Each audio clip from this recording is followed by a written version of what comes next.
Friends in a Podcast. We're so glad you're here. We're your hosts, Natasha and Lindsey.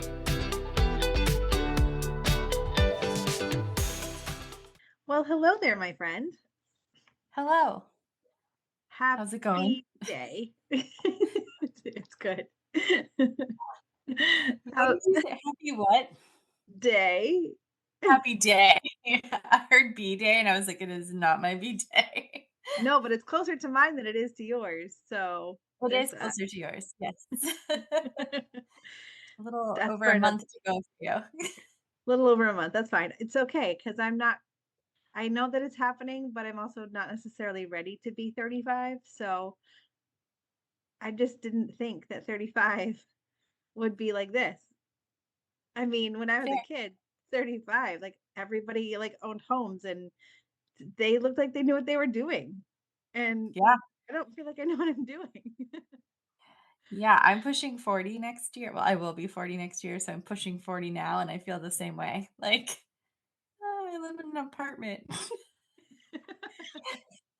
I started my career over. Like all the feelings.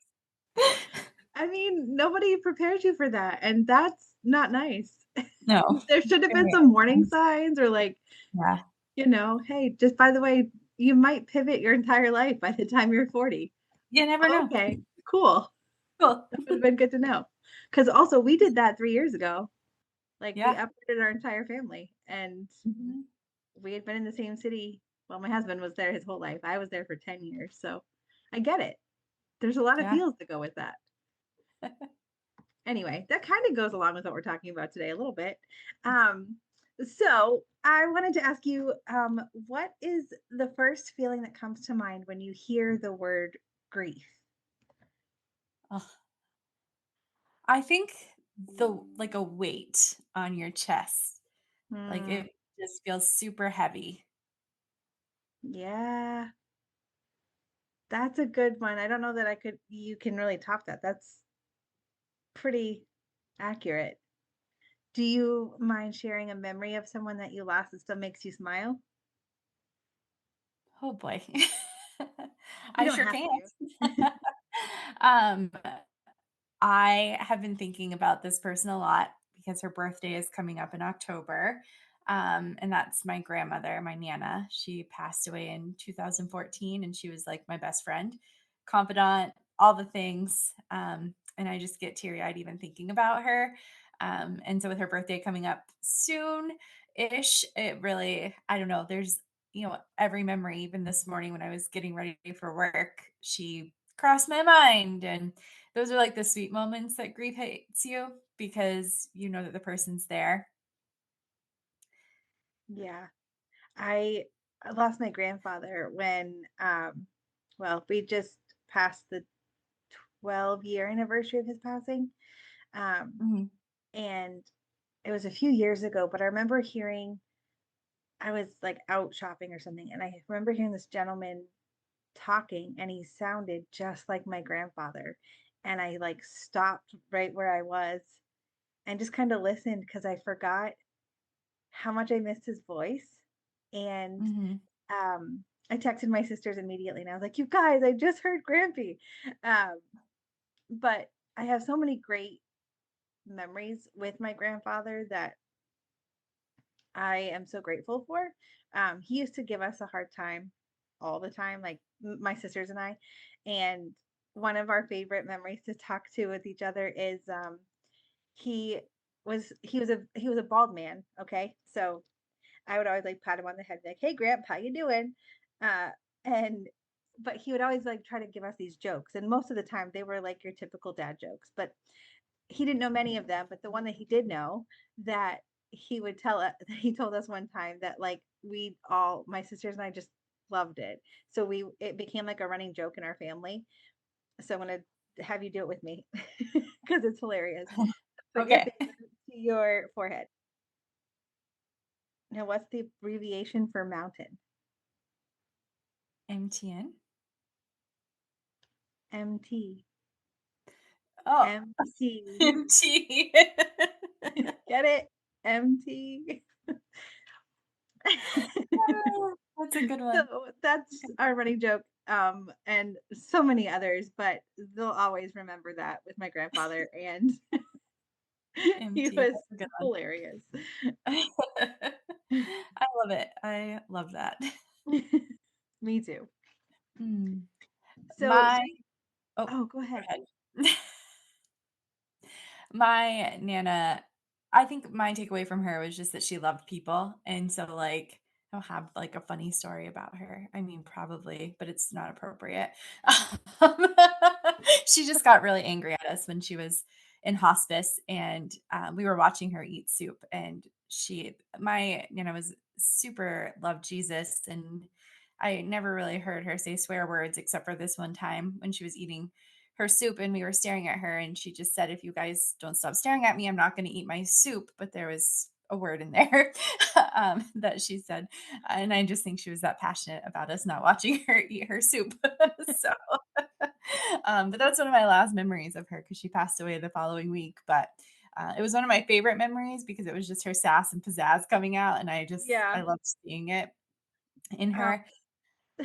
But but she was like a woman of love. I remember a time sitting on her couch and, like, her saying to me I was going through, like, how disappointed I was in someone and how upset I was with them for the way for something they were doing, and she just looked at me and she said, "I agree.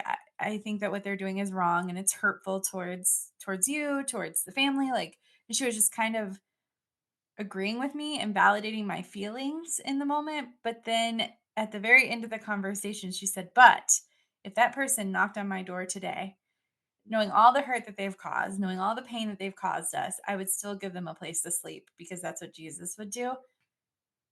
Let me tell you, my whole world just kind of earthquaked a little because not me. That couldn't be me. But it just yeah. reminded me that she literally embodied the love of Christ that way. And like, that's just naturally who she was a lover of people. And she wanted the best for every person that crossed her path. So that's my favorite thing about her. I love that. She sounds very sweet. She was great. I love that. So, we thought we might talk about grief today because, you know, our world kind of seems to be immersed in grief, and there's a lot of different ways that we can handle it. And if you've been around it, you probably can recognize the signs of it, right? Or they talk about the 7 stages of grief sometimes that you can experience. And we just want to talk about how, like, grief can show up in friendship and how we can help each other navigate friendship and grief. Um, so I know that, like, in my life, there have been different kinds of grief over different kinds of things. Like we were talking about earlier, like the grief of losing the expected end of life, right? Like the vision of what you thought life was going to be. So then grief shows up because life didn't look the way that you expected it to. And I was not prepared for that kind of grief. I spiraled really hard. Um, but then there's also the kind of grief like when you lose someone, right? Um, that is really close to you and that's really hard. And I've experienced that as well. But it's been the people in my life that have been like the foundational cornerstones of us making it through those seasons. Because had it not been people supporting us and walking with us through those really hard times, I don't know what it would have looked like. Probably a lot harder, maybe a little bit darker. But had it not been for the people that we were surrounded by, it really gave us um, support. And it's helpful to talk about the kind of support that we need because there's a lot to be said about supporting other people in their dark times. Yeah, and I think that one of the most important things that I've learned, like walking through grief, and you touched on it, was community. Like it's so important. And I think whenever you're surrounding yourself with people and letting them into those vulnerable places that we talk about so often in our lives, we kind of sync up with them and we kind of know, right? Like we know when the responses are short. We know when the text messages aren't coming through. we know what's going on, but also we've developed that level of trust that they can text us and say or call us or send smoke flares and let us know that I'm struggling, I'm going through a hard time right now, I'm grieving whatever it is. But as we're flowing through life with those people, they're the ones that can show up and be supportive even when we don't ask, because they know, because we've allowed them into those vulnerable parts of our lives. So I know for me, like when my grandmother passed away, my a good friend of mine um, just showed up. She texted that day that my grandmother had passed. She didn't even know, and she could just tell by my tone, my responses, that something was wrong. And she called and she said, "Hey, just based on what we were talking about, I'm going to stop by and bring you and your mom a coffee." And I Mhm. said, "You have no idea like how much we need that." And went into like Nana passed away today, and she just knew based on like my responses that something was wrong, something had happened, and she assumed maybe that could have been the case, right? Um, but didn't know for sure. And I think that to me, it just spoke volumes of when we're aligned with people, we get the vibe of what's going on around them, and it helps us to show up a little bit more for them. Yeah. And also I think too, sometimes it takes those really hard moments in life to be able to accept the help. Hmm. Like, I know for me, I'm a doer, right? So if you're struggling, I will make you a meal. I'll show up at your house and clean it if you need to. I'll sit on your couch with you. And that's how I want to show up, to show you that I'm there for you. But when it comes to receiving that, I really struggle with that. And when we were walking through our miscarriage in 2017, people were reaching out to like bring us meals and all that stuff. And I didn't have it in me to say no. Like, I wasn't in the state of mind to be like, no, thanks, I'm all set. Right. But it also helped me see that it's okay to say yes. Hmm. It's okay to accept help in moments when I don't know how to do it. And so from that moment, I learned in other times in my life when somebody would reach out and say, "Hey, can I make you a meal?" My first knee jerk reaction is to say, "No, I'm good. Thanks. I really appreciate it, but we're all set." And I learned to just like breathe for a second and say, "Yeah, that'd be great. I would love that." And allowing people to show up for you in that way can be so hard when you're used to doing it, but it's also really uh it's just so healing when someone shows up for you and does something for you that you would normally do for others. Hmm. And I've just been really grateful for all of those times that people reached out, sent us a meal, showed up for us, because it showed me that it's okay. It's okay to just show those parts of my heart and my life that are messy, and I don't have all of the answers figured out, and my life isn't in a box, and I don't know how to figure this out. But thank you for making chicken pot pie. I really appreciate it. I love that. I think that it also helps us in our heads understand that we're not a burden when we're grieving. So I think Mm, it's really easy to feel the pain so intensely. And like you said, go through those 7 stages of grief. And when you're in anger or sad and you're feeling those feelings so heavy and so burdensome, it's hard to feel like you're not putting that on other people and not wanting to put that on other people and harboring it for yourself when really, if you've built that strong community of people, they want to help you and you are not actually a burden to them at all.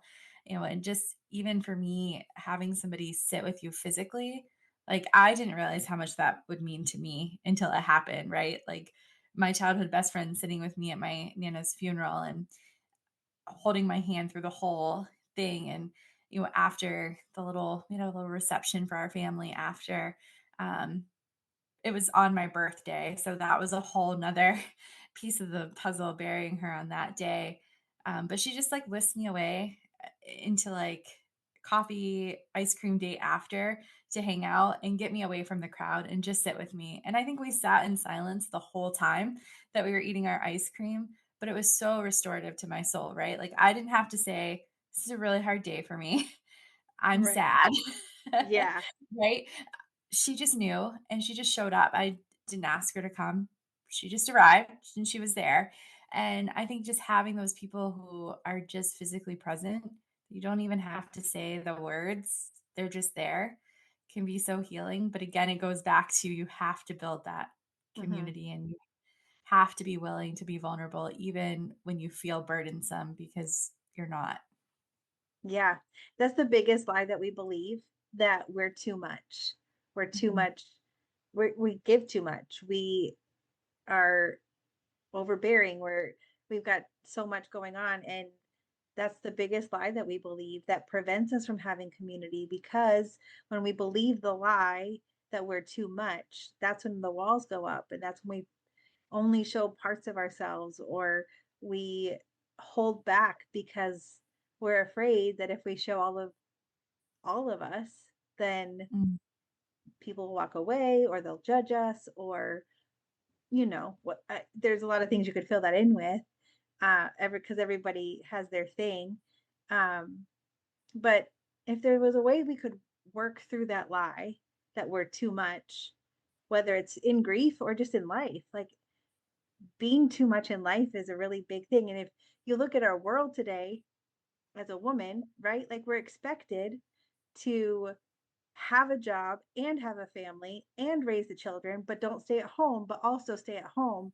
And there's so many mixed signals that come our way, that it feels like we are just too much. And so when we feel that, and if we could just let go of some of those expectations, to be able to let our guard down a little bit to people that we do trust and have relationship with, and allow them to have, like, to know, like, this is where I'm at, and it isn't a burden. Because there's oftentimes in my life when I've shared something that's been really big in my mind, either the person I shared it with has walked through it before, or it encouraged them and they shared something that they were struggling with. And then, by the end of the conversation, we're both encouraged, because I didn't know that they had that thing going on either.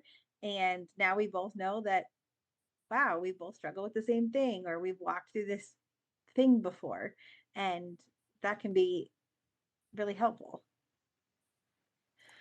I think it helps lift that weight of the grief, right? Like when you know that you have somebody who can relate and that you can just talk about it with, it kind of makes the memory of the situation feel a little bit lighter and a little bit more comforting that I'm not alone walking in this.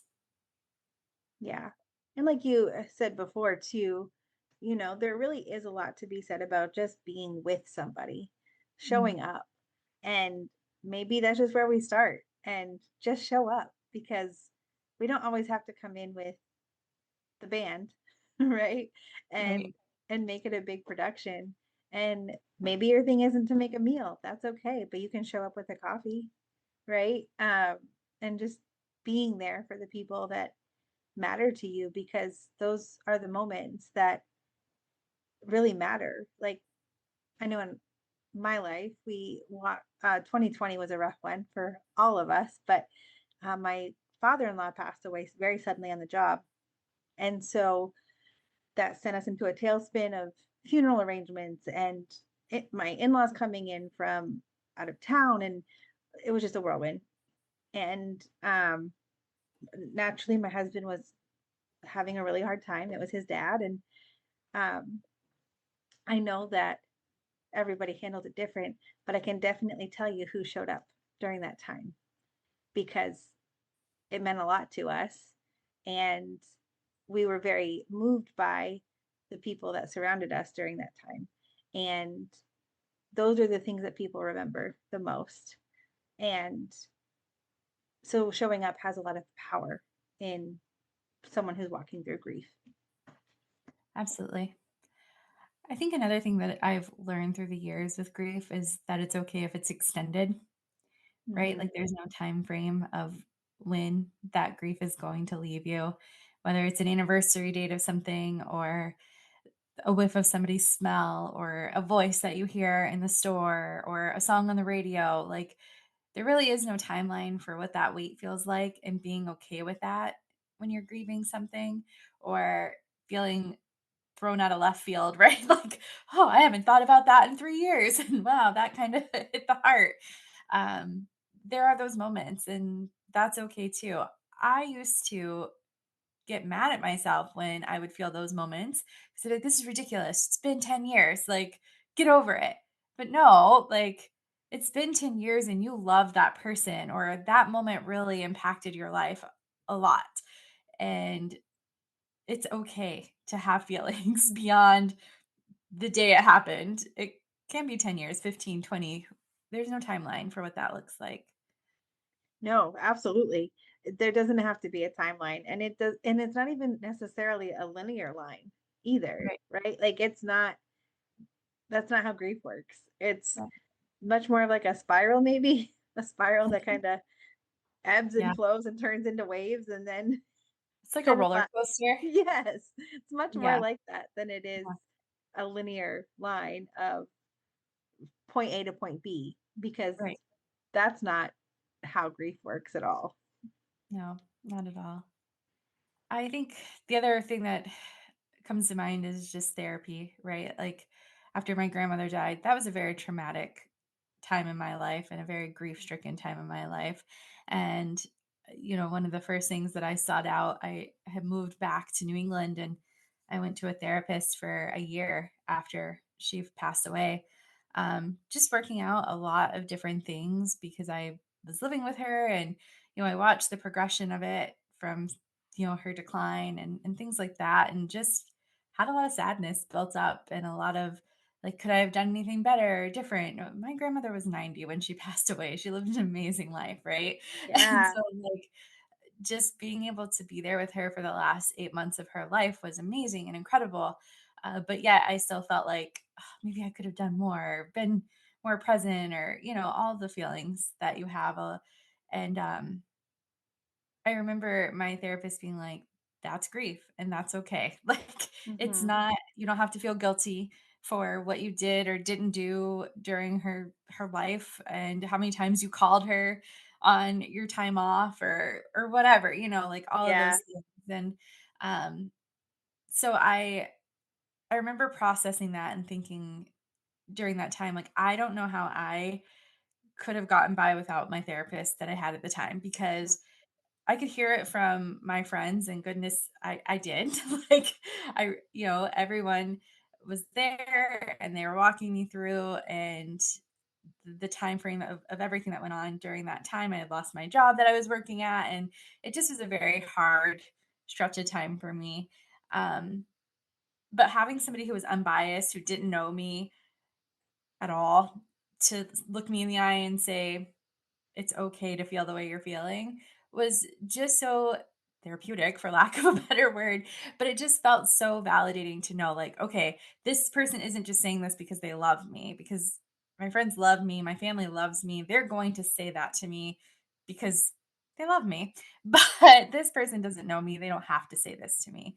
And so I think sometimes if the grief feels too weighted or too heavy, and in the moments that the other people's presence isn't helping lift it, or you're still, you know, it's affecting your day-to-day life, it's okay to reach out to other outside parties. 100%. I'll always stand on that bandwagon with you. Talk to somebody else. Yes. I'm Yeah, a firm believer. Therapy is for everyone. I agree. I couldn't agree more. So this has been a good conversation about grief, and I think that we'll maybe touch on some other kinds of grief next time. Um, but if that's something you're walking through, I'm really sorry that that's where you're at, but there is hope on the other side, and it's okay to feel what you're feeling and know that it doesn't last forever. That's a wrap on this episode of Two Main Friends in a Podcast. Follow us on Facebook or Instagram. You can also send us an email at twomainfriends@gmail.com. And as always, leave us a review wherever you're listening.